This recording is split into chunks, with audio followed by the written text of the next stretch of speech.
2026 বিধানসভা নির্বাচন মানে ভোট যুদ্ধ যখন আসন্ন তার আগে কার্যত ধর্মযুদ্ধ দেখছে এই মুহূর্তে গোটা বাংলার মানুষ। একদিকে আমরা দেখেছি বাবরি মসজিদের শিলান্যাস, অন্যদিকে 5 লক্ষ কণ্ঠে গীতাপাঠ দেখেছি।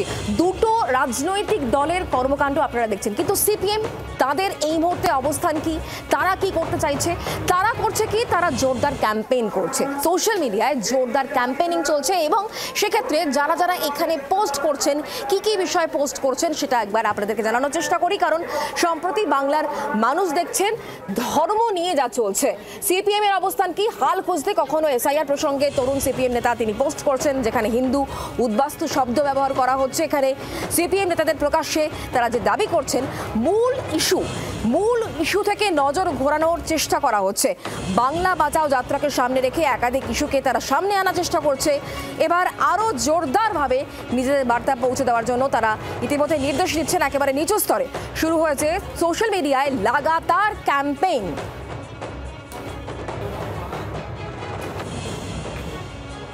সম্প্রতি ধর্ম বাংলার রাজনীতিতে মূল ইস্যু, আর এক্ষেত্রে সিপিএম এর অবস্থান কি? সিপিএম বলছে আসলে মূল যে ইস্যু তা থেকে নজর ঘোরানোর চেষ্টা করা হচ্ছে, আর তাই বাংলা বাঁচাও যাত্রাকে সামনে রেখে একাধিক ইস্যুকে সামনে তুলে ধরা হচ্ছে বামেদের তরফ থেকে।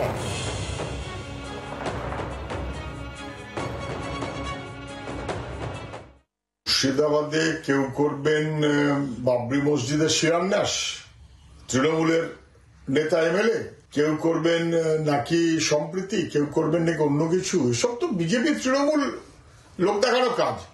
গোটা পশ্চিম বাংলায় বাংলা বাঁচাও যাত্রা চলছে। গ্রাম শহর মানুষের মধ্যে তুমুল উৎসাহ, নিজেদের কথা খুঁজে পাচ্ছে বাংলা বাঁচাও যাত্রায়। কলকাতায় আগামীকাল সম্প্রীতির বড় মিছিল হবে, বামপন্থীরা ডেকেছে। যাদবপুরে আগামীকাল বড় কর্মসূচি হবে মিছিলের, বামপন্থীরা ডেকেছে। বাংলার আওয়াজ, বাঙালির আবেগ, জি 24 ঘন্টা।